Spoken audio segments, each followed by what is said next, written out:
And we're live from the living room as Doug eyes up the match day spread. He's reaching for the buffalo wing. Perfect! Hang on, what's this? Oh, he's gone for a can of Pepsi too! Incredible! What a finish! Sensational combination! Look at the delight on his face. There's no doubt about it. It just tastes better. Match days deserve Pepsi. Food deserves Pepsi. Grab a pack of Pepsi Zero Sugar for today's match. It's poetry in motion. Hi, I'm Cassidy. And I'm Amanda. And we're the hosts of Drinking the Kool-Aid, a comedy podcast dedicated to the mysterious. Tune in every week while we cover two chilling tales about everything from cults to aliens to the paranormal, all with a sense of humor. So grab a drink and tune in to Drinking the Kool-Aid wherever you get your podcasts. Welcome back to the Murder Diaries. I'm Paige. And I'm Natalie. Make sure if you want to listen ad-free, you head over to patreon.com/murderdiariespod. And you can also catch us on YouTube now.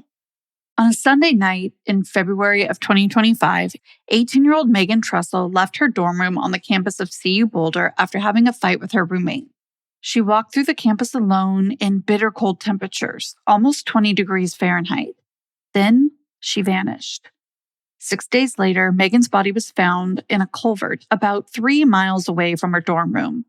Investigators quickly ruled her death a suicide from an overdose or amphetamine. Since the ruling, Megan's family has continued to fight for justice, bringing attention to the many inconsistencies and gaps in the investigation.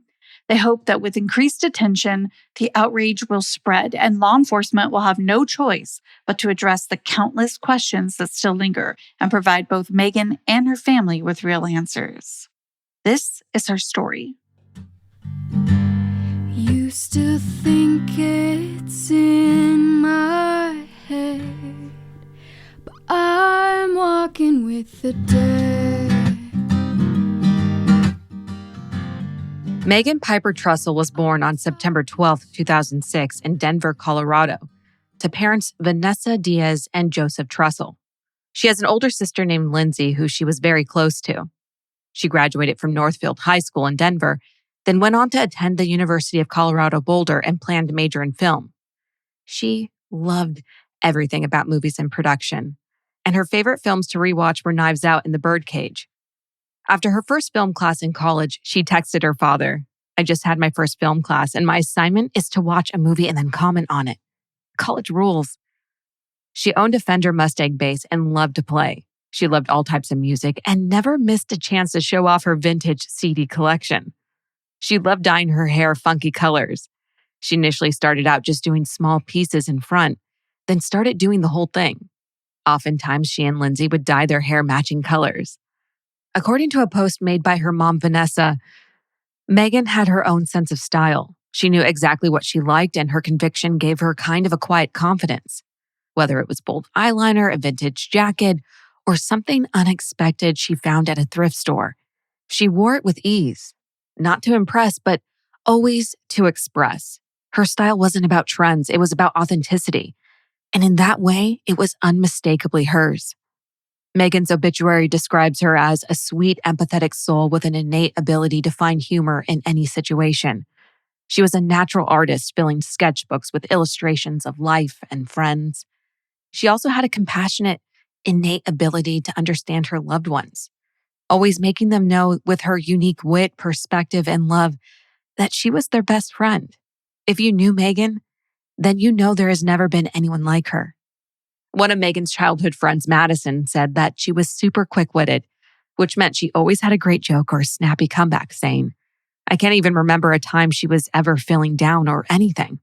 Speaking of Megan's humor, one of her family members used to keep track of funny things people in the family said, which was largely occupied by quotes from Megan. And some of the funniest ones were, "My summer fling this year was the Spanish tortilla. I go to IHOP to release my artistic aggression. Mel Gibson is like Kanye West, but old." That's the sort of thing that Megan would crack people up with. You get the idea. After Megan's death, one of the items found in her purse was a packet of Taco Bell sauce. When someone asked if it might have been a clue to her whereabouts earlier, her father explained, Megan always carried a Taco Bell packet in her purse in case she had a spice emergency. Megan's father, Joe, further explained to People magazine that His daughter loved to make people laugh and could really commit to a joke. In middle school, Megan was playing a part in a school play when she had to do a Russian accent. He said, she stayed in character the whole year because she switched schools that year. People actually thought she was Russian.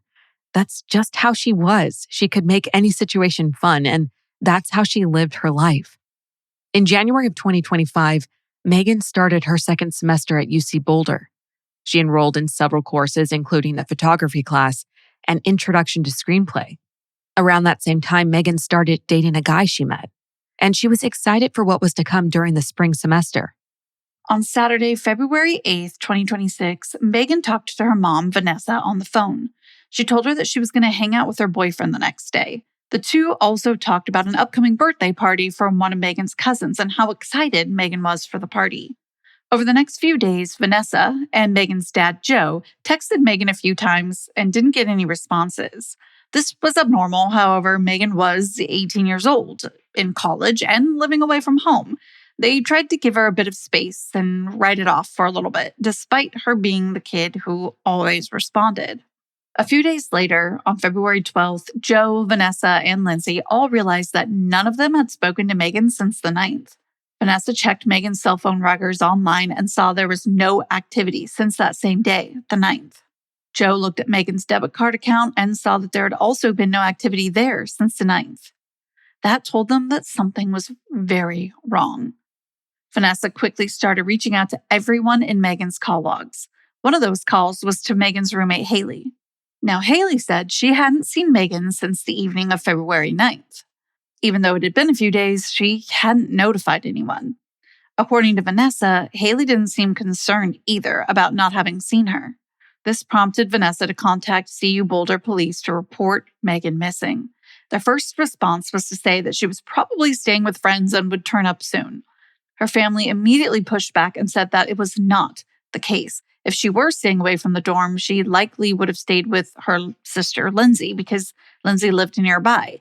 Campus police, though, remained unconcerned. It's at this point that Vanessa decides that she's going to drive to Boulder. She wants to do this so that she can file a missing persons report in person. She makes it there by about 1 p.m. and she went to Megan's dorm room. Haley was there, along with a friend who was reportedly sitting on Megan's bed. The family then asked the school to review surveillance footage to look for Megan. Initially, they spent time looking for a female with blue hair because her school ID had a picture of her when she had blue hair. When they asked for an updated photo later that evening from the family, they were given a more recent photo. In this photo, Megan had bright red hair, and that's the color of her hair at the time of her disappearance. While the school had taken the time to look through surveillance footage, despite further insistence of the family, CU did not notify students or staff that there was a missing person at all. Vanessa later told CBS News the students were not notified ever. There was no alert asking if anyone had seen her the night of February 9th, no request for people to check their cameras or share information. Nobody could tell us what searches could or would be conducted or what threshold could trigger broader notification. CUPD issued a bolo for Megan. However, this only goes to law enforcement, not to the public. Thursday, February 13th, Megan's family put flyers around Boulder and looked for any sign of her. Finally, campus police started truly investigating, realizing what Megan's family already knew. Something was very wrong. Police, now investigating more seriously and thoroughly, checked security cameras, cell phones, dorm hall key cards, etc. With that, they were able to determine Megan's last known movements. On February 9th, Megan was in the dorm with her boyfriend. Haley was working from 7:30 to 11:30 p.m. Around 9 p.m., Haley went on break at work and came back to the dorm. Haley was upset to find that Megan's boyfriend was in their dorm room. They had a brief argument and Haley went back to work. Megan's boyfriend was like, I don't want to be involved in this drama, so we're over, and left the dorm room at 9:17 p.m. His mother confirmed that he got home within 15 minutes. Megan left her dorm at 9:36 p.m. and was captured on security footage walking through campus. She was wearing white platform tennis shoes that were 3 inches high, red yoga pants, a black shirt, and a denim jacket. Keep in mind, it was below freezing at this time, around 20 degrees Fahrenheit. Then at 9:52 p.m., Megan was seen on surveillance footage walking north of her dorm near the UC Health Champion Center. Her family said that they'd assumed she was walking to her sister's apartment or to a Circle K for a Diet Coke, which was 2 blocks from Lindsay's. Megan loved Diet Coke. And who can blame her? Haley, who worked at the on-campus student market, clocked out at 11:29 p.m. and got back to her dorm at 11:37 p.m. She texted her friend, the same friend who'd been sitting on Megan's bed when her family arrived to look for her, and told them that she and Megan had gotten into a fight. The friend came over and actually ended up sleeping in Megan's bed until her family arrived. Campus police spoke to Haley, who said she talked to Megan once she got back to work. Her phone showed that Megan tried to call Haley at 9:28 p.m. on the night she disappeared, but the call wasn't answered. A minute later at 9:29 p.m., Megan sent Haley a text that said, "I'm so sorry. You won't have to worry about it happening again." Haley replied, "It's honestly not okay, but it's whatever. I want him gone when I get out of work." Megan responded, "It's over." When Haley got back to the dorm, Megan wasn't there, and she didn't attempt to make contact with her until the 12th. Reportedly, Haley and her friend didn't help with the searches for Megan. Megan's ex-boyfriend, the one who'd broken up with her on the night she disappeared, cooperated with police and helped with searches. Investigators were able to track Megan's phone activity to determine that on the 12th, her phone pinged around 10:45 p.m. near Eben G. Fine Park. This is about a 52-minute walk from Megan's dorm and along the banks of Boulder Creek. The second phone ping was at 11:55 p.m. near the 40-mile marker of Boulder Canyon Drive. This is further into the canyon. Boulder Canyon Drive turns into a highway that isn't really a place you'd often see people walking down at night. And that's because there's a pretty large homeless population in the surrounding area, along with homeless encampments. Park rangers, law enforcement agencies, drones, search dogs, dive teams, and Megan's friends and family conducted searches of the areas where her phone was last pinged. On February 13th, 2 of the searchers from the Boulder Emergency Squad were searching the area around the 40-mile marker. They found a large drainage culvert that ran underneath Boulder Canyon Drive. The culvert was about halfway down a steepish incline that was covered in large rocks with a creek at the base. One of the searchers climbed down partway to look inside of the large concrete pipe. There was a bunch of random stuff inside and nearby that was believed to belong to a nearby homeless encampment. Inside, the searcher found an empty medication bottle. The label read Adderall and had a man's name on it. He put it back where he found it.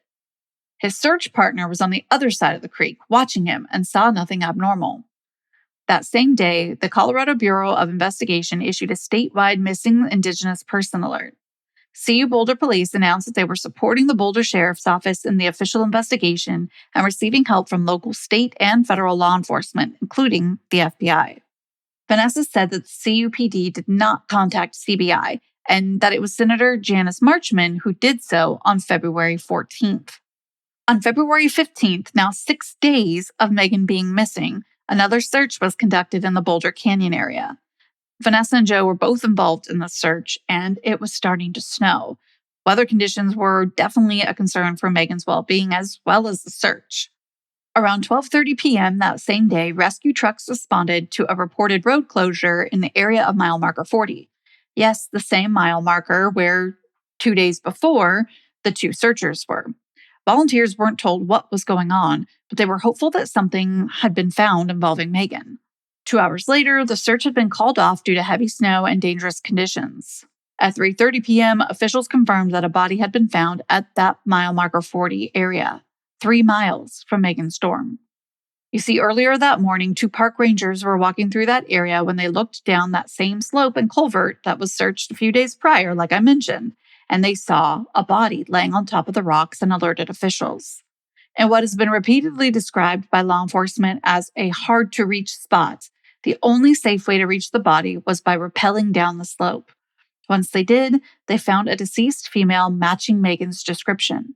The body was found lying on its back with its left arm outward and right arm pulled up into her jacket. The left jacket sleeve was ripped and the arm was out of the sleeve.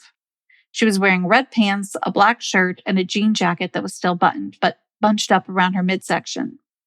Her left shoe and sock were still on, but her right shoe was missing. She had one black fingerless glove on inside out on her right hand. Underneath her body was a pair of gray pants. Law enforcement then released a statement about these remains being found and that they matched the description of Megan. Shortly after, it was confirmed that it was 18-year-old Megan. Launching a business is intimidating and scary. I know before we started the podcast, it was literally uncharted territory for both me and Natalie. We were wondering, is this the right decision? What if we fail? What if nobody wants to listen to us? While it might be hard to get over the self-doubt and uncertainty, Shopify can help ease some of your worries. They have helpful tools, and the platform is super, super easy to use.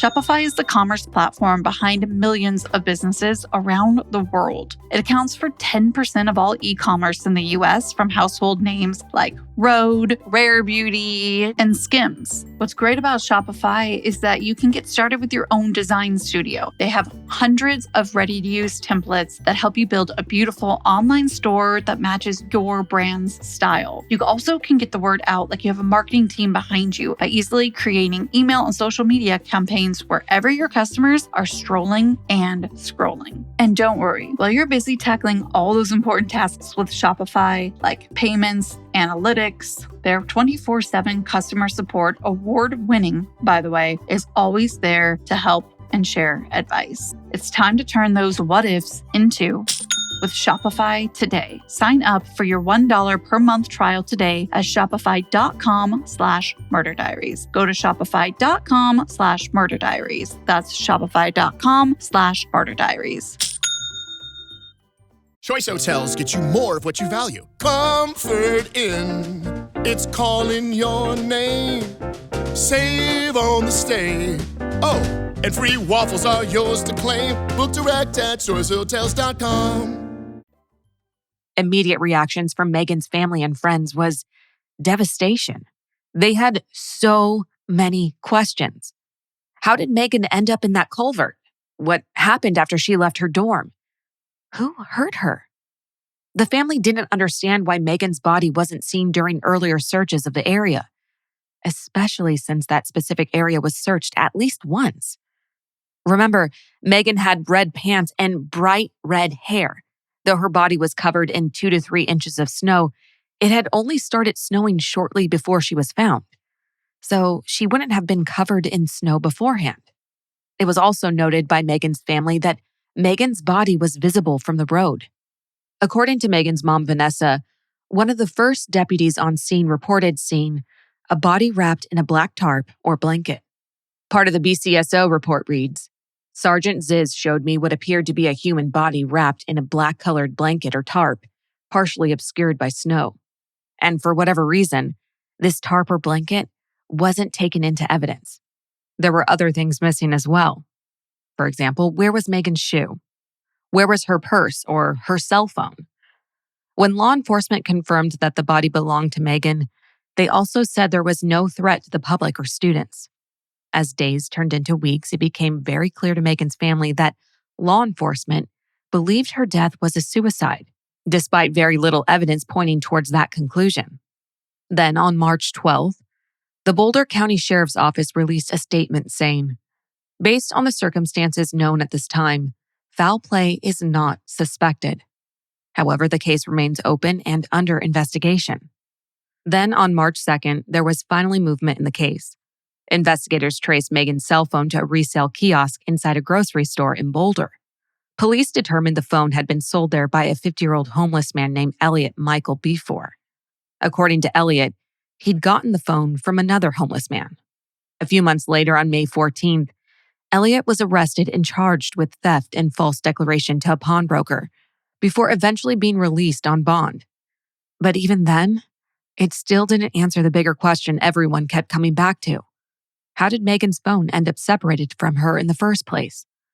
Then investigators confirmed something else that immediately stood out to Megan's family. On March 5th, her purse had been found near US 36, about 2 miles from where her body was eventually discovered. It had been spotted by a woman riding her bike along the nearby bike path. And the woman who later found it told Megan's family something that's honestly hard to ignore. It was placed right behind a fence, she said. There's no way anyone could have thrown it from a car. It would have been impossible for it to land the way it did. Inside the purse was a prescription pill bottle with Megan's name on it, which is what prompted the woman to contact police. She later said she couldn't fully remember whether the bottle was empty or still had 1 or 2 pills inside. The Boulder County Sheriff's Office ultimately reported that the bottle was empty. But for Megan's family, the purse itself became one of the most upsetting details in the case. Because this wasn't just any bag. Megan's mother, Vanessa, had made it for her by hand. A blue crossbody purse with a bright pink star stitched across the front and a pink strap. Vanessa had publicly said multiple times that she made the bag specifically to last, saying it was built to withstand anything, to last 20 years or more. And according to Vanessa, Megan was rarely without that purse, she wrote on Facebook. She would never part with it willingly. And when the purse was recovered, the strap had been torn. Vanessa had repeatedly said she believes the damage tells a story. She describes it as her purse was torn from her body, not simply removed. And in an interview with the Denver Post, she explained why that detail mattered to her so much. Megan called her purse her security blanket, and she wouldn't have ditched it along with the prized possessions she carried inside it, she said. The damaged purse and missing shoe lead me to believe there was a struggle, or at the very least, another person with her when she died. Then on May 27th, the Boulder County Sheriff's Office announced that they had officially concluded their investigation into Megan's death. In a public statement, they said the Boulder County coroner had determined Megan died as the result of the toxic effects of amphetamine, and the exposure to the cold environment contributed to her death. The manner of death was ruled suicide. According to the statement, that conclusion was based on several factors, including, but not limited to, toxicology results and the presence of undigested prescription medication found during the examination.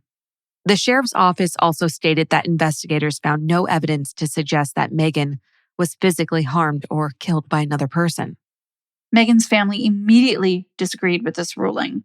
It wasn't just because they didn't think she would have died by suicide, but because there were so many holes in the investigation, so many still unanswered questions. Joe told 9 News that the BCSO seemed convinced from day one that Megan had died by suicide, that they never considered anything else. He said, "We just got the impression that maybe they were either too over their heads or too busy with other cases to give this case the attention that it deserved." Now, remember Megan's phone and how it was tracked down to an ECO ATM? Her mother tracked that down after she and her friends spent time talking to the homeless community in Boulder, convinced that somebody probably found it and sold it. One of the individuals mentioned that they might sell it at ECO ATM, and that's where Vanessa tracked it to. Detectives initially told Vanessa that the phone was very likely hidden in a crevasse in the canyon. Megan's shoe was never located. The 3-inch tall platform sneakers she left her dorm wearing would have been a very odd choice if she was really planning on walking as far as investigators believed she did. As Vanessa says, she preferred shoe made for style, not function. On the Justice for Megan Facebook page, Vanessa wrote, "The sock from the missing shoe showed no dirt, debris, or wear that you would expect after walking over frozen rocky ground. The culvert itself was strewn with sharp objects, gravel, and debris that would have marked or soiled the sock. Instead, the only damage was a tear above the heel, closer to the Achilles, a tear that is not consistent with normal walking, but could be consistent with a foot being dragged across rough ground." It's important to note that Megan was not a hiker. Her friends, family, loved ones, they all said it multiple times. She wouldn't have willingly just walked the 3-ish miles to the culvert from her dorm, especially in a below freezing night. Then in June, Vanessa shared an update on the Justice for Megan Facebook page after finally reviewing roughly 250 pages of investigative reports from the Boulder County Sheriff's Office, along with Megan's autopsy report.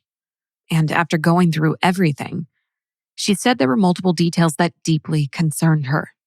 One of the biggest issues for the family was that investigators noted that Megan had undigested medication in her stomach at the time of the autopsy. But according to Vanessa, that medication had not yet been tested.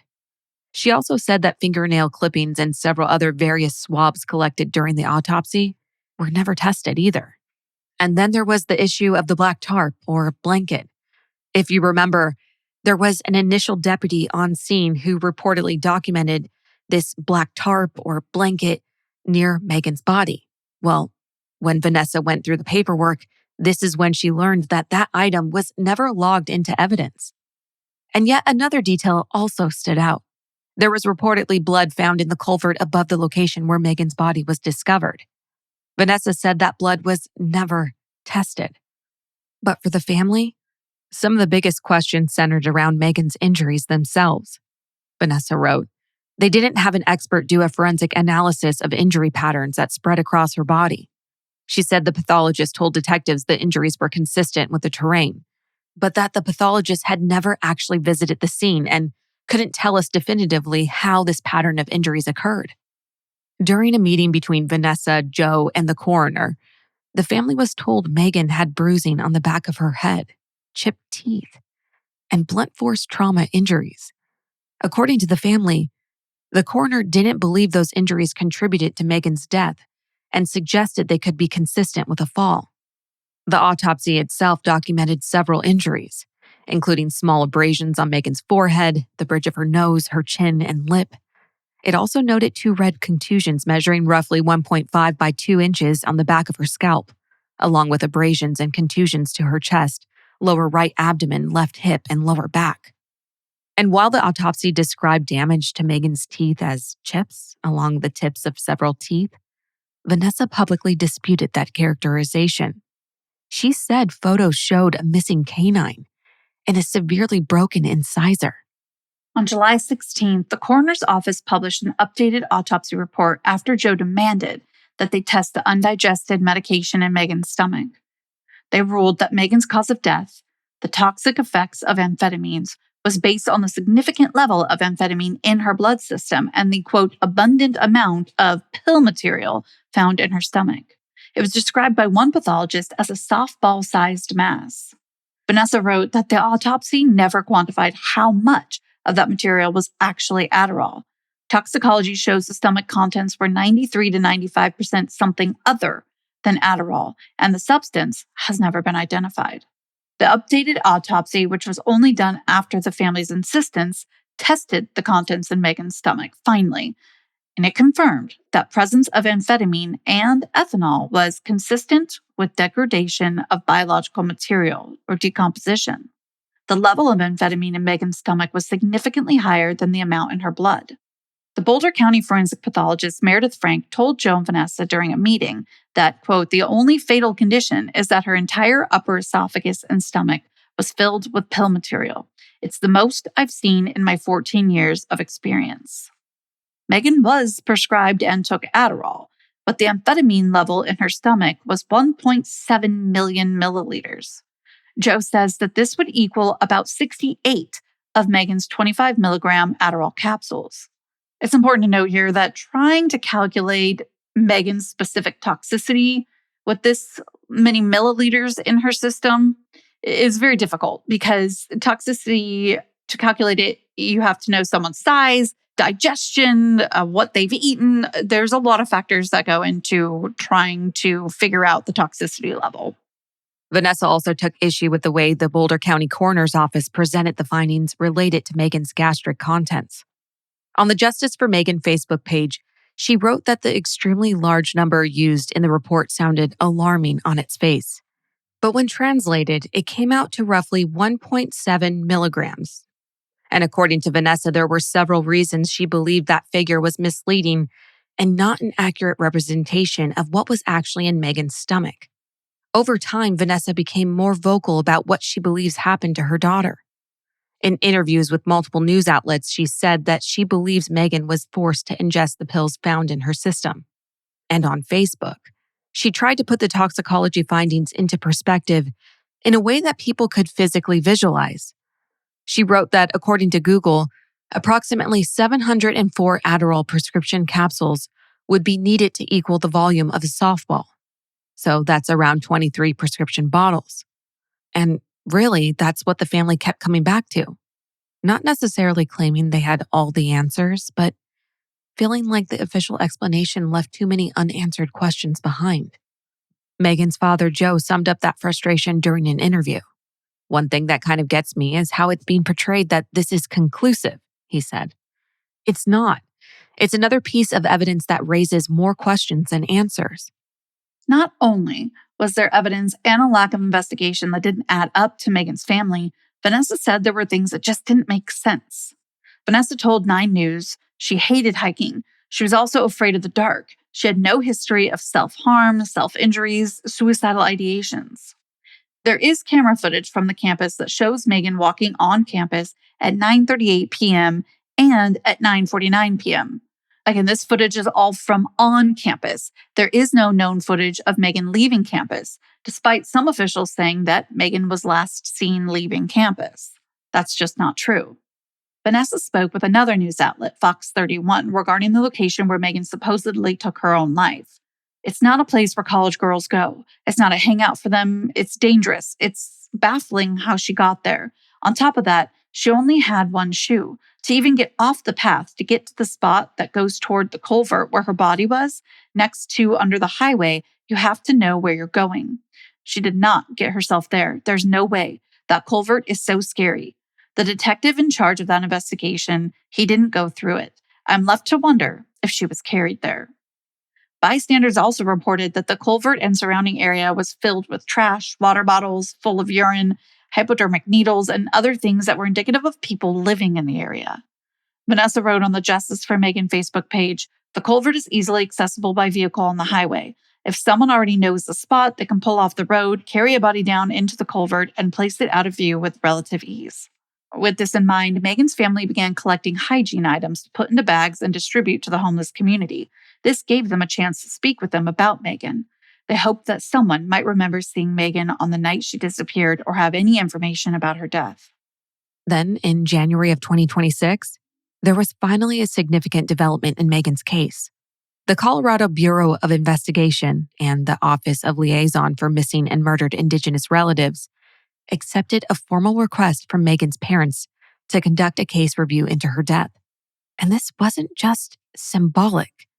The review is required under a Colorado statute mandating independent reviews in cases involving Indigenous persons whose deaths were ruled suicides or overdoses under suspicious circumstances. Now, Vanessa and Joe have been clear about what this process is and what it isn't. They understand this is a review, not a full reinvestigation.